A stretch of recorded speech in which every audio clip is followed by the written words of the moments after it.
Good morning everyone. Success की के YouTube channel में आप सभी का बहुत बहुत स्वागत है। आज हम चर्चा करेंगे शब्द रचना, उपसर्ग, प्रत्यय और वाक्य रचना से संबंधित कुछ महत्वपूर्ण प्रश्नों पर। जैसा कि आप जानते ही हैं, पिछली वीडियो में भी हमने इसी चैप्टर से कुछ प्रश्नों पर चर्चा की थी और आज में जो कुछ प्रश्न रह जाते हैं या यहाँ से जो भी प्रश्न बनते हैं उनको हम यहाँ पर कवर करने की कोशिश करेंगे। ठीक है, तो चलिए आज हम पार्ट 2 को डिस्कस करते हैं। और पिछली वीडियो में मैंने प्रश्न 22 तक लाए थे, आज हम 23 से शुरू करेंगे। तो चलिए शुरू करते हैं। आज का प्रश्न है सदाचार में उपसर्ग है। सदाचार में उपसर्ग है तो सदाचार में सत उपसर्ग होना चाहिए या आ उपसर्ग होना चाहिए या अव उपसर्ग होना चाहिए या अचार उपसर्ग होना चाहिए। तो इसका जो सही उत्तर है वह है सत। ठीक है, सत प्लस आचार। ठीक है, सदाचार।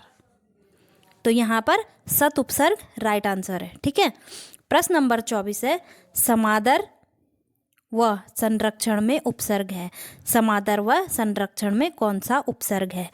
ऑप्शन ए है सम, बी है प्रति, सी है वी या डी है उ। तो यहाँ पर जो सही उत्तर होगा वो होगा सम। ठीक है, सम प्लस आदर क्या बन गया? समादर। ठीक है, और सम प्लस रक्षण, ठीक है, संरक्षण। तो यहाँ पर जो राइट आंसर है वो है ए। चलते हैं अगले प्रश्न पर। प्रश्न नंबर 25 है अति उपसर्ग का अर्थ है। अति उपसर्ग का क्या अर्थ है? क्या अधिक है, या बी ऑप्शन और है, या सी समीप्य है या पीछे है? तो इसका जो सही उत्तर है वह है ए। ठीक है, अधिक। अति उपसर्ग का अर्थ होता है अधिक। अति माने अधिक या ज़्यादा। ठीक है, या हम इसको बाहुल्य भी कह सकते हैं। ठीक है, प्रश्न नंबर 26 है जो प्रत्यय संज्ञा सर्वनाम विशेषण में जुड़कर नया शब्द बनाते हैं उन्हें क्या कहते हैं, या वह प्रत्यय कहलाते हैं? ठीक है, ऑप्शन ए है कृत प्रत्यय, बी है तदित प्रत्यय, सी है कृत्व तदित प्रत्यय या इनमें से कोई नहीं। तो इसका जो सही उत्तर है वह है तदित प्रत्यय। ठीक है, जो प्रत्यय संज्ञा सर्वनाम विशेषण में जुड़कर नए शब्द का निर्माण करते हैं उन्हें हम तदित प्रत्यय कहते हैं। ठीक है, प्रश्न नंबर 27 है कृदंत प्रत्यय किन शब्दों के साथ जुड़ते हैं? कृदंत प्रत्यय किन शब्दों के साथ जुड़ते हैं? ऑप्शन ए है संज्ञा, बी है सर्वनाम, सी है क्रिया या डी है अव्यय। तो जो कृदंत प्रत्यय होते हैं वह क्रिया के साथ जुड़ते हैं। ठीक है, किसके साथ जुड़ते हैं? क्रिया के साथ जुड़ते हैं। तो यहाँ पर ऑप्शन सी राइट आंसर है। प्रश्न नंबर 28 है वे अविकारी शब्द जो दो शब्दों, वाक्यों अथवा वाक्य खंडों को जोड़ते हैं कहलाते हैं। वे अविकारी शब्द जो दो शब्दों, वाक्यों अथवा वाक्य खंडों को जोड़ते हैं वह क्या कहलाते हैं? क्या वह संज्ञा कहलाते हैं, क्या वह सर्वनाम कहलाते हैं, या फिर वह क्रिया कहलाते हैं या अव्यय कहलाते हैं? तो ये यहाँ पर जो सही उत्तर है वह है क्रिया। ठीक है, यह क्रिया कहलाते हैं। प्रश्न नंबर 29 है पांडव शब्द में कैसा प्रत्यय है? पांडव शब्द में कैसा प्रत्यय है? ठीक है, ऑप्शन ए है कृदंत, बी है तदित, सी है स्त्री या डी है प्रत्यय नहीं है। तो यहाँ पर जो राइट आंसर होगा वो होगा तदित। ठीक है, पांडव शब्द में तदित प्रत्यय है। कौन सा प्रत्यय है? तदित प्रत्यय है, यानी कि यहाँ पर बी ऑप्शन सही हो जाएगा। ठीक है, प्रश्न नंबर 30 है रिक्शा शब्द किस भाषा का है? रिक्शा जो शब्द है वह किस भाषा का है? क्या वह अंग्रेजी का है या उर्दू का है या तुर्की का है या जापानी का है? तो यहाँ पर जो राइट आंसर होगा वह डी है, जापानी का। रिक्शा जो शब्द है वह जापानी शब्द है। ठीक है, जापानी भाषा का शब्द है। प्रश्न नंबर 31 है निम्नांकित शब्दों में योग रूट शब्द है। ठीक है, यहाँ पर योग रूट शब्द कौन सा है? ऑप्शन ए है विशालकाय, बी है पुष्प, सी है कुमुदनी या डी है पंकज। तो यहाँ पर जो राइट आंसर होगा वो होगा पंकज। ठीक है, यहाँ पर जो योग रूट शब्द है वह है पंकज, यानी कि डी ऑप्शन राइट होगा। प्रश्न नंबर 32 है रेलगाड़ी शब्द है। रेलगाड़ी जो शब्द है वह क्या है? क्या वह तद्भव है या विदेशी है या देशज है या संकर है? ठीक है, तो जो रेलगाड़ी शब्द है यह संकर शब्द है। क्या है? संकर शब्द है। ठीक है, संकर शब्द। तो जैसा कि आपको नाम से ही स्पष्ट हो गया है कि दो भाषाओं के मिश्रण से बने शब्द को हम संकर शब्द कहते हैं, ठीक है। जैसे रेलगाड़ी हो गया, तो रेल जो शब्द है वह अंग्रेजी का है और गाड़ी हिंदी का है, ठीक है। तो यहाँ पर ये रेलगाड़ी शब्द जो है यह संकर शब्द है। प्रश्न नंबर 33 है, वकील किस भाषा का शब्द है? क्या यह फारसी का है या अरबी का है या तुर्की का है या पुर्तगाली का है? तो यहाँ पर जो राइट आंसर होगा, वकील शब्द अरबी भाषा का शब्द है, ठीक है। यानी कि यहाँ पर बी ऑप्शन सही हो जाएगा, ठीक है। प्रश्न नंबर 34 है, संकर शब्द का अर्थ है। संकर शब्द का अर्थ है, जैसा कि मैंने आपको अभी पीछे भी बताया, क्या यह तत्सम शब्द है या तद्भव शब्द है या विदेशी शब्द है या दो भाषाओं के शब्दों से मिलकर बना है शब्द है, ठीक है। तो यहाँ पर जो राइट आंसर हो जाएगा वो होगा डी, दो भाषाओं के शब्दों से मिलकर बना शब्द ही संकर शब्द कहलाता है, ठीक है। प्रश्न नंबर 35 है, जिन शब्दों की व्युत्पत्ति का पता नहीं चलता उन्हें क्या कहते हैं या उन्हें कहा जाता है, ठीक है। तो जिन शब्दों की उत्पत्ति का पता नहीं चलता है, क्या उन्हें तत्सम कहते हैं या उन्हें तद्भव कहते हैं या उन्हें देशज कहते हैं या विशेषज कहते हैं या संकर कहते हैं, ठीक है। तो यहाँ पर जो राइट आंसर होगा वो होगा सी, ठीक है। जिन शब्दों की उत्पत्ति का पता नहीं चलता है उन्हें हम देशज शब्द कहते हैं, ठीक है। तो यहाँ पर सी ऑप्शन सही हो जाएगा। प्रश्न नंबर 36 है, निम्नलिखित शब्द युग्मों में कौन सा असंगत है, ठीक है। यहाँ पर कौन सा असंगत है?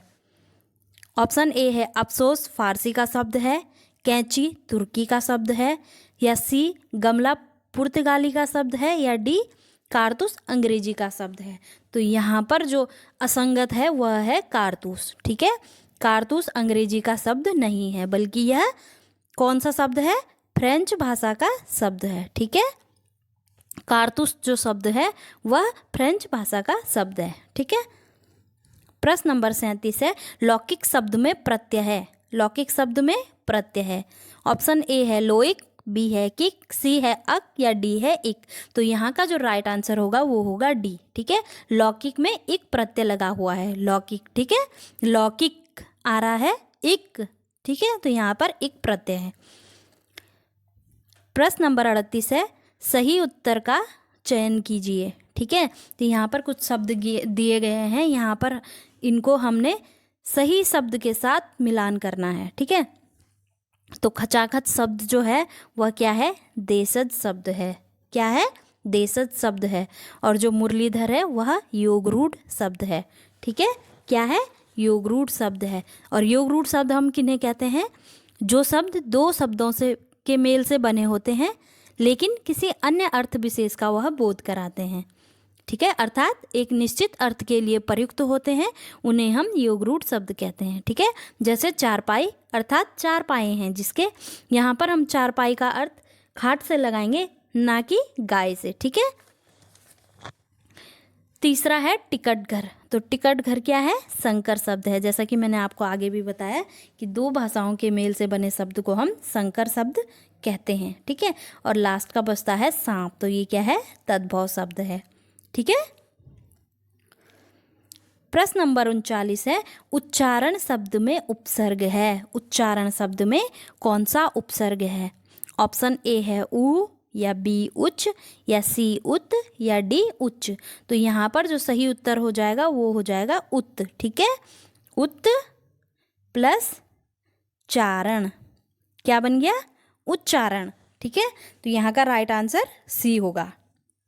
प्रश्न नंबर 40 है, रिपोर्टाज किस भाषा का शब्द है? क्या यह फ्रांसीसी शब्द है, या अंग्रेजी भाषा का शब्द है, या सी पुर्तगाली का शब्द है, या डी जापानी का शब्द है? तो इसका जो राइट आंसर होगा वह होगा फ्रांसीसी, ठीक है।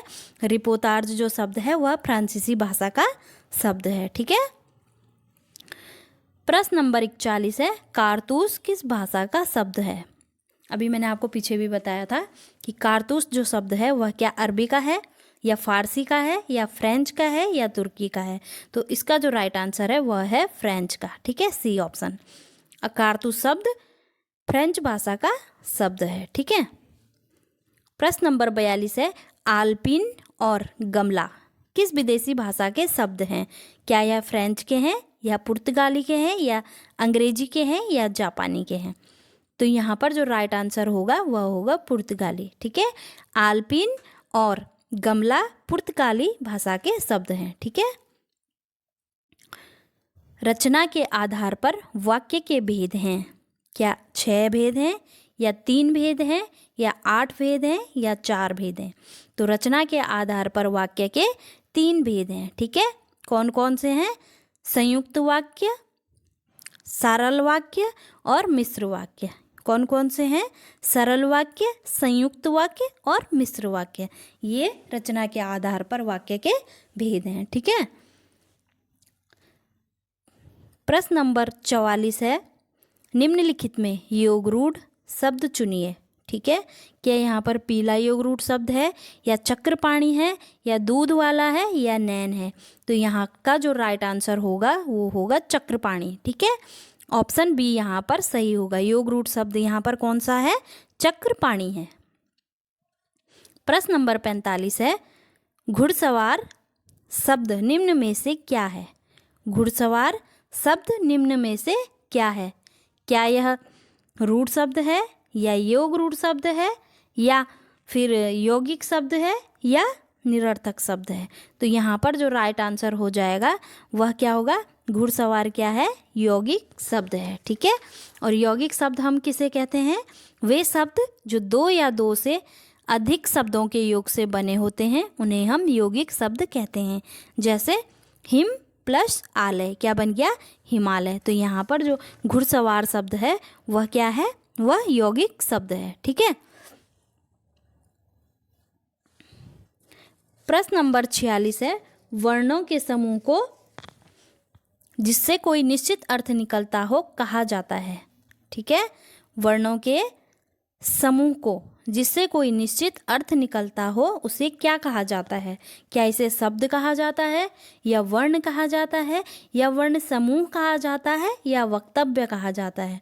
तो इसका जो राइट आंसर है वह है शब्द। ठीक है, वर्णों के समूह को जिससे कोई निश्चित अर्थ निकलता है उसे शब्द कहते हैं। क्या कहते हैं? शब्द कहते हैं। ठीक है, प्रश्न नंबर 47 है वाक्य में प्रयुक्त शब्द को कहते हैं। वाक्य में प्रयुक्त शब्द जो होते हैं उन्हें क्या कहते हैं? क्या उन्हें लिपि कहते हैं या पद कहते हैं या शब्दांश कहते हैं या भाषा कहते हैं? तो इनको हम पद कहते हैं। यहाँ पर ऑप्शन बी राइट आंसर हो जाएगा। ठीक है, वाक्य में प्रयुक्त शब्द को पद कहते हैं। प्रश्न नंबर 48 है वाक्यों में शब्दों का क्रम निर्धारित होता है। वाक्यों में शब्दों का क्रम निर्धारित होता है। ऑप्शन ए है पद क्रम से, बी है भाषा से या सी है छंद से या डी है अलंकार से। तो यहाँ पर जो राइट आंसर हो जाएगा वो हो जाएगा ए। ठीक है, वाक्यों में शब्दों का क्रम पद क्रम से निर्धारित होता है। चलते हैं अगले प्रश्न पर। प्रश्न नंबर 49 है उद्देश्य और विधेय किसके अंग हैं? उद्देश्य और विधेय किसके अंग हैं? क्या ऑप्शन ए वाक्य के हैं या फिर बी रचना के हैं या सी शब्द के हैं या अर्थ के हैं? तो जो उद्देश्य और विधेय हैं वह वाक्य के अंग हैं। किसके अंग हैं? वाक्य के अंग हैं। ठीक है, यहाँ पर उद्देश्य जो होता है जिसके विषय में कुछ कहा जाता है उसे सूचित करने वाले शब्द को हम उद्देश्य कहते हैं, और उद्देश्य के विषय में जो कुछ कहा जाता है या उद्देश्यकर्ता जो कुछ कार्य करता है उसे हम विधेय कहते हैं। ठीक है, चलते हैं अगले प्रश्न पर। प्रश्न नंबर 50 है वाक्यों का वर्गीकरण मुख्यतः कितने प्रकार से होता है? वाक्यों का वर्गीकरण मुख्यतः कितने प्रकार से होता है? ऑप्शन ए है 2 प्रकार से, बी है 3 प्रकार से, सी है 6 प्रकार से या डी है 8 प्रकार से। तो यहाँ पर जो वाक्यों का वर्गीकरण होता है वह 2 प्रकार से होता है। ठीक है, कौन कौन से होता है? रचना के आधार पर और अर्थ के आधार पर। ठीक है, अगला प्रश्न है अर्थ के आधार पर शब्द कितने प्रकार के होते हैं? अर्थ के आधार पर शब्द कितने प्रकार के होते हैं? प्रश्न नंबर ए है 3 प्रकार के, बी है 4 प्रकार के, सी है 5 प्रकार के या डी है 6 प्रकार के। तो यहाँ पर जो अर्थ के आधार पर शब्द होते हैं वह 4 प्रकार के होते हैं। ठीक है, कितने प्रकार के होते हैं? 4 प्रकार के होते हैं। ठीक है, प्रश्न नंबर 52 है, लालटेन शब्द निम्न वर्गों में से किस वर्ग में आता है? लालटेन शब्द निम्न वर्गों में से किस वर्ग में आता है? ठीक है, क्या यह तत्सम शब्द है, या यह तद्भव शब्द है, या देशज है, या विदेशज है? ठीक है, तो जो लालटेन शब्द है वह विदेशी शब्द है। ठीक है, कौन सा शब्द है? विदेशी शब्द है। प्रश्न नंबर 53 है, काजू शब्द का संबंध किस भाषा से है? काजू शब्द का संबंध किस भाषा से है? ठीक है, ऑप्शन ए है जापानी भाषा से है, ऑप्शन बी है चीनी भाषा से है, या ऑप्शन सी फ्रांसीसी भाषा से है, या डी पुर्तगाली भाषा से है। तो यहाँ पर जो सही उत्तर होगा वह होगा पुर्तगाली भाषा से। काजू शब्द पुर्तगाली भाषा का शब्द है। ठीक है, कौन सी भाषा का है? पुर्तगाली शब्द का। ठीक है, कौन सा शब्द अरबी नहीं है? कौन सा शब्द अरबी नहीं है? ऑप्शन ए है इजलास, बी है किस्मत, सी है कातिल, या डी है कमीना। तो यहाँ पर जो राइट आंसर होगा वह होगा कमीना। ठीक है, जो कमीना शब्द है वह अरबी नहीं है और सब अरबी हैं। इजलास, किस्मत, कातिल अरबी हैं और कमीना अरबी नहीं है। तो अगर ये अरबी नहीं है तो यह किस भाषा का शब्द है? तो यह फारसी भाषा का शब्द है। ठीक है, आज का लास्ट प्रश्न है, उसने अपने को निर्दोष घोषित किया। इस सरल वाक्य के मिश्र वाक्य का रूप निम्नलिखित में से कौन सा है? ठीक है, ऑप्शन ए है उसने कहा कि मैं निर्दोष हूँ, बी है उसने कहा और वह निर्दोष घोषित हुआ, या सी है उसने कहा कि उसे निर्दोष घोषित किया गया, या डी है उसने कहा कि मैं अपने को निर्दोष घोषित कर रहा हूँ। तो यहाँ पर जो राइट आंसर होगा वो होगा ए। ठीक है, उसने कहा कि मैं निर्दोष हूँ। ठीक है, जहाँ पर कि जैसे शब्द आ जाएं तो वहाँ पर मिश्र वाक्य होता है। कौन सा वाक्य होता है?